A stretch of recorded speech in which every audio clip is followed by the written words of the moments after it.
Yevamos Daf is a lengthy daf which contains two primary sugyas, both looking for sources of halachos in forbidden marriages and relationships. The first source that we're trying to find is, how do we know that certain relationships exist, whether they are brothers or sisters from the father, meaning when they share a father, and when they share a mother, and how do we know where it's just when they share a mother? The Gemara will have a discussion about that in the Isser of Achos Ishto and in the Isser of Eishes Ach. Gemara will try to find sources for that by comparing it to other types of Isurim.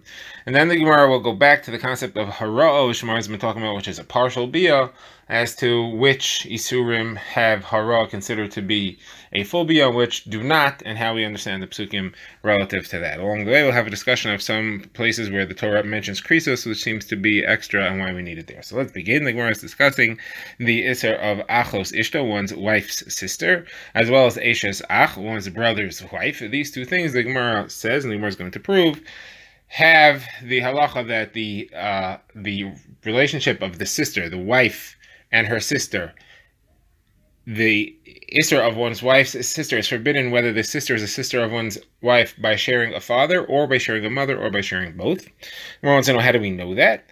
And the Gemara also wants to know, how do we know that Eishes Ach, that is one's brother's wife, that applies to one's brother through a father, and one's brother through a mother, and one's brother through both? How do we know that? So the Gemara ends up saying that we learn Achos Isha from Eishes Ach. And the Gemara then has to figure out, how do you know Eishes Ach? Now, there are two types of examples that the Torah says clearly whether it applies to a brother or a sibling through a father or through a mother as well. And that is the case of Achoso. Achoso is both through a mother and through a father. There's an Isser on one's sister, whether it's a sister through a father or a sister through a mother. However, in the Isser of Dodaso, that is one's father or mother's brother's wife, that is only if the brotherhood between the father and his brother, or the mother and her brother, is only through their father, not if it's through their sister. So the Gemara wants to know, which do I compare? Which do I compare Eishes Ach to? Which do I compare Achos Isha to? So first of all, we need to find the source that Achos Ishto applies even to a sister from a mother as well as a sister from a father. So the Gemara has a brisa which says a case where a man is married to 5 different women. Each one is the sister of another one. How did that work? So he received misinformation. What happened was as follows. He was married to one woman and he was told that she died. He was away from home and he was told that she died. He was given wrong information. He married her sister through a father, and then he was away from her and he was told she died, and he married the second wife's sister through a mother. And then the same thing happened again and again. He ended up marrying 5 women. The first, number 1 and 2 are sisters through the father, 2 and 3 are sisters through the mother, 3 and 4 are sisters through the father, 4 or 5 are sisters through the mother. So each one of them is a sister with the next one, but none of them is related to any of the other ones. So the Gemara says, then it turns out that all 5 women were alive. So the halacha is that he's married to the first, the third, and the fifth. He's not married to the fourth. He's not married to the second because she's a sister to his first wife, and therefore there was no tefisas kedushin. He is married to the third because she's not related to his first wife, and even though he's related to the second wife he's not really married to. He's not married to the fourth because he's married to the third, and the fourth is the sister of the third, and he is married to the fifth, who's not related to the third. So he's married to every skip one. He's married to 1, 3, and 5, and it's a full marriage. And if there's a tzara and they both end up falling to Yibum, and one of the brothers does chalisa to one of them, and paters the other one, it's a full marriage with all the halacha. So you see from there that the Isser Ach of Achos Ishto applies even to a sister from the mother. Now the Gemara again said, like we said, that you could learn that either from Achoso, where it's both, or from Dodaso, where it's only through the father. So the Gemara says, which one is it? So the Gemara says, well, let's see in which one is it more comparable to. So in a sense, it's more comparable to Achoso because they're both relationships of him. Neither of them go through the father. In the other sense, it's more comparable to Dodaso because they're both relationships through a marriage. Right, his wife's sister is through his wife, which is through a marriage, and his brother's wife is through a marriage. So the Gemara says, I don't know which one is comparable to, therefore we learn from Eishes Ach. Now, how do you know that Eishes Ach applies to a brother through a father as well as to a mother? How do you, maybe it's just through the father. Maybe you learn from Dodaso. The Gemara again says the same thing. Eishes Ach seems to be relationship of him himself. You don't need to go through the father, so it's comparable to Achoso. On the other hand, Eishes Ach is through a marriage, and therefore it should be like Dodaso. So what are you going to do? So the Gemara says, I have an extra pasuk in the description of Eishes Ach. It says, Ervas Eishes Achicha lo segale, and then it says, Ervas Achicha hi. That phrase, what's that for? That must be to tell me that it applies even to a brother from the mother. So the Gemara says, maybe that's not what it's for. Maybe it's to tell you that when one has a brother's wife who is divorced from your brother, that there's an isser to that brother's wife, whether there are children or there are no children. Now, we know there's a difference between whether there are children or no children in the case of Eishasach, because in Eishasach, who's where the brother died without children, she's mutter. So here that she's divorced, maybe it's to tell you that whether there's children or there are no children, there is still an isser there. So the Gemara says, no, I don't need a pasuk to tell me that. That can't be what the extra pasuk's for, because I learned that out of a limud from Rav Huna, which we had on the previous daf. Rav Huna said where the fact that it says nidahi, that teaches me that there's krisos, even if there was no if there's no situation of Yibum, there is krisis there. So the Gemara says, well, maybe it's for something else. Maybe it's to tell me that when there are children, whether the husband is alive or dead, I need two psukim. One to tell me that there's an isser there, one to tell me that there's no isser there. I want to tell me that there's an isser there when there are children and the husband is alive. I want to tell me that there's an isser there when there are children and the husband is dead. You need both of them. The brother is dead. Says the Gemara, I don't need an extra pasuk to tell me that. From the fact that the Torah permits a brother's wife in a situation of Yibum where the husband is dead and there are no children, that obviously tells me that when there are children, there's an isser, and it's usher. So I don't need a pasuk to tell me that that's usher. The Gemara says no. There are three things you still need the pasuk for within that. First of all, maybe the Torah is telling me that when there are children, there is an isser to everyone else. When there's no children, then when there are children, she's permitted to everyone else. When there are children, she's forbidden to everyone else. There has to be a ibum, but that she's permitted to her brother after the death of the husband without kids, that applies either way. Maybe that's what it's for. Also, maybe both cases exist because when there are no children, there's a mitzvah of ibum. When there are children, is a rishus, it's permitted to do ibum, but it's not a mitzvah. Or maybe when there are no children, it's really that I could learn from the fact that there's a mitzvah when there's no children, that when there are children it's forbidden, but maybe it's only forbidden because there is an isser aseh. I derive from the fact that the Torah says that there is a mitzvah when there are children, that when there are no children, when there are children, there is no mitzvah. That teaches me that there's an isser aseh, but I still need the extra pasuk to tell me that there's an actual krisis there. So either way, I need this extra pasuk, and you can't use it for a brother through the mother. Says the Gemara, there's a third pasuk, and that's when it ends off and it says Ervas Achiv Gila Nidahi. So the extra phrase Ervas Achiv Gila, that is to teach me that the Isser applies even to a brother from the mother. Says the Gemara, if that's true, the Isser applies even to a brother from the mother. Maybe I should learn that the mitzvah of Yibum also applies to a brother from the mother. How do I know that that does not exist? The Gemara says that's because it says he. On this woman, when in this case where it's referring to a brother, the wife of a brother from the mother, it says Nidahi, she should stay in that Isser. You don't see that there is a permitted, that becomes permitted when there is a situation which would parallel Yibum, such as when the brother died without children. Okay, now the Gemara has another question. Why do we need the Gemara to tell me achoso that there is karis? We said before that all the arayas, all the chavi krisis are linked to each other by one pasuk that sums them all up, and therefore I can learn from each of them that there is kares by all of them. So why does the Torah specifically mention kares by achoso? What is the point of that extra phrase? So the Gemara says that this is singled out to show that each one is a single independent iser kares, and if somebody does all or any or multiple of these isurim within one shogig, within one forgetting that they're aser, they are each a separate karmachatas. You can't bring one karmachatas for all of them. So the Gemara says, but there's another opinion that has a different use for that fact that it mentions krisis there, and that's used to say that you cannot warn for malchus and then give kares. You have to warn for the proper thing. You can't give malchus on a one of these forbidden arayis relationships. So according to him, that's what the extra phrase krisis there is learned for. So how do you know that each one is an independent lav, an independent kares, and you get a separate kares even if you forgot and did all of them in one shot? Where it says he learns out from the fact that it says ve'el isha benidas tamasa. It doesn't have to say ve'el isha. It should just say ulenida. Why does it say ve'el isha, to a woman in her nida state? That's to show that each woman, each isha ve'isha, is counted separately.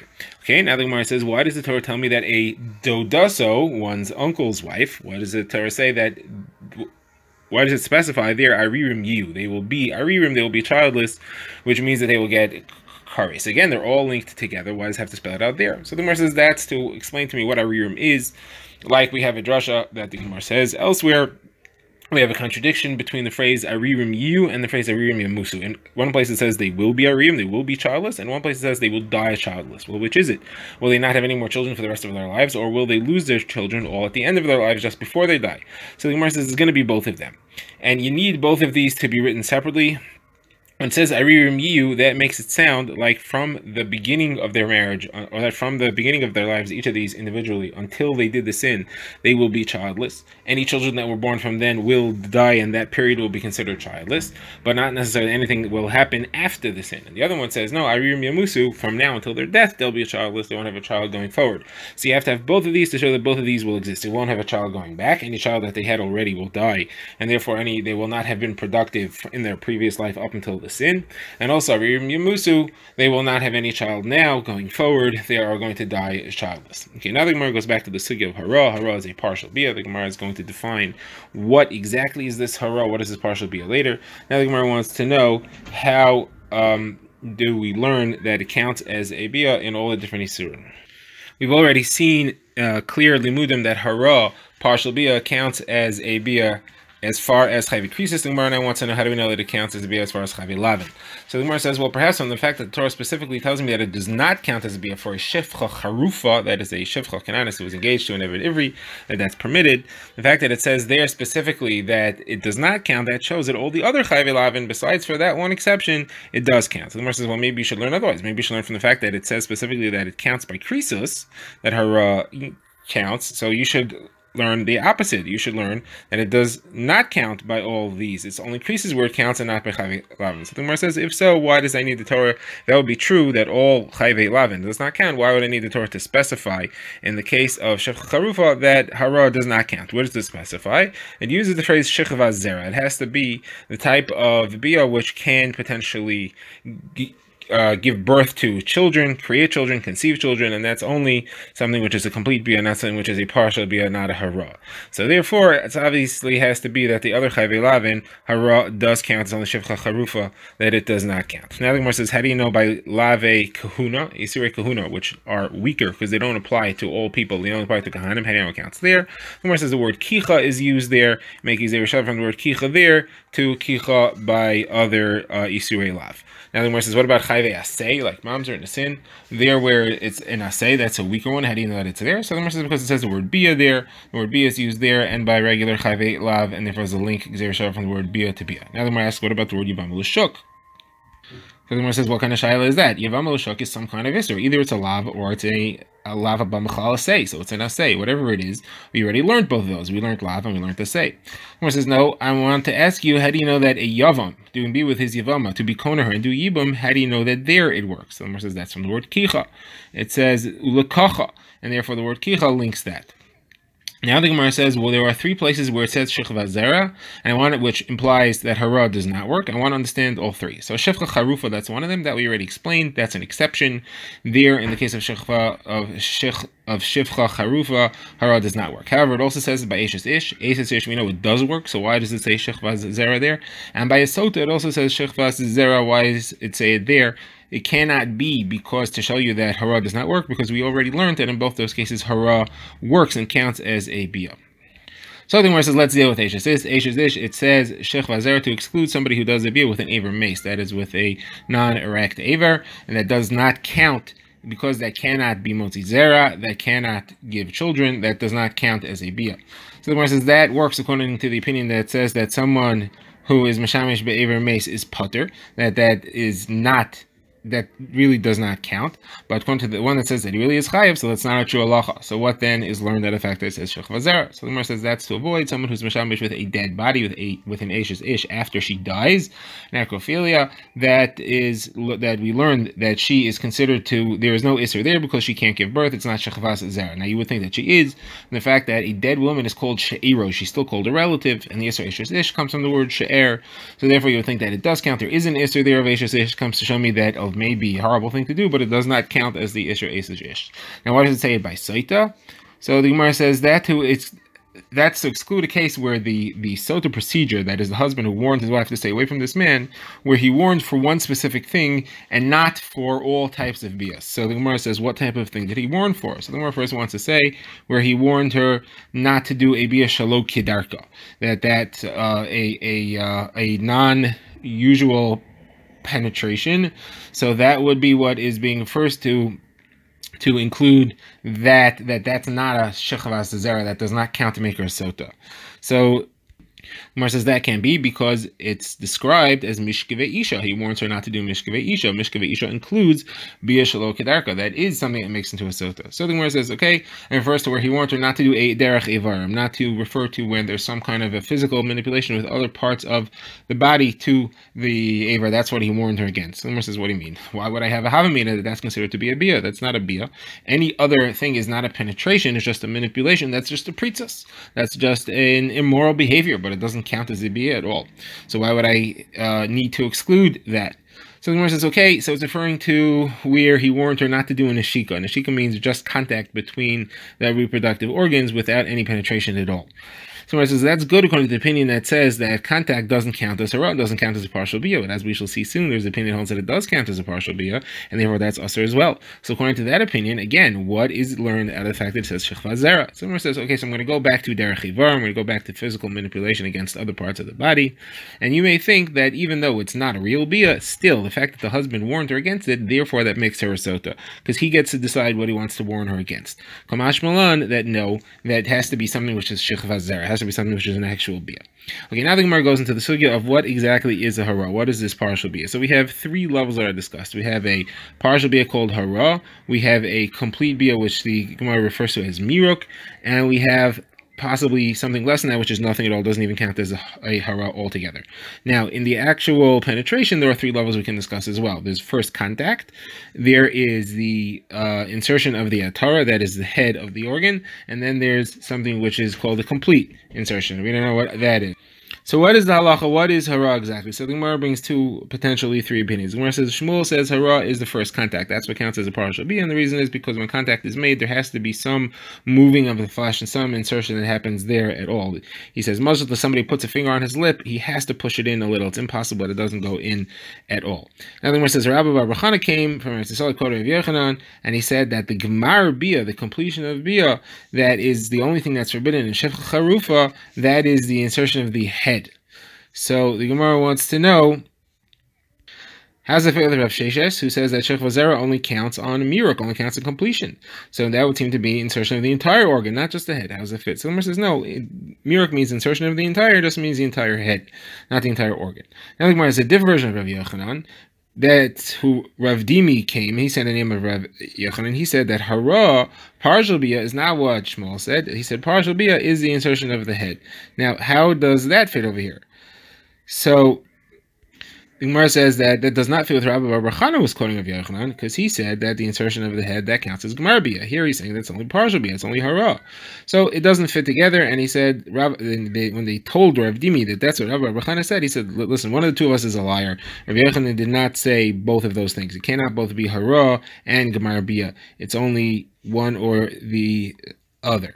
Now the Gemara's question is, does it fit with Shmuel or not? Shmuel said that neshika, first contact, counts as hara. Does that mean that Shmuel holds that insertion of the head is gemar bia, and therefore it's like Rabbi Bar Chana? Or does he hold that insertion of the head is also considered to be part of hara, and therefore fits with Rav Dimi? Says Gemara, no, he calls both first contact and insertion of the head, that's all considered to be hara. Gemar bia is anything further than that. The Gemara says, when Shmuel Bar Yehuda came, he said the name of Rav Yochanan, hara is the insertion of the head. Gemar bia